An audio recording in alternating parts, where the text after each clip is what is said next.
Na hii ni hifadhi ya Kitulo, au waweza kuita bustani ya Mungu. Hifadhi hii, fahari ya taifa la Tanzania, inayopatikana katika mikoa ya Mbeya na Njombe, katika kanda ya Nyanda za Juu Kusini mwa Jamhuri ya Muungano wa Tanzania. Kupitia vitabu vya kumbukumbu, mwaka 1960 shirika la chakula na kilimo FAO lilichukua eneo hili kwa ajili ya ukulima wa ngano na ufugaji wa kondoo. Kwa kuwa mpango wa Mungu ilikuwa kulibadilisha na kuwa bustani yake, baadaye hifadhi hii iliyojaa maua mazuri na ya kuvutia, mnamo mwaka 2005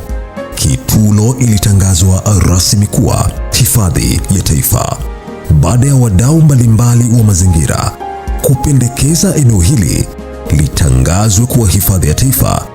ili kulinda umaridadi wa maua na mimea adimu inayopatikana ndani ya eneo hili,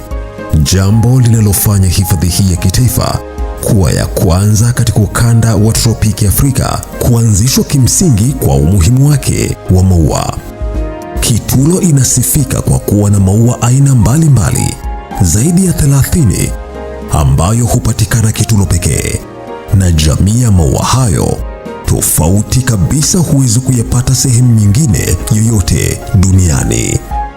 Haya ni maajabu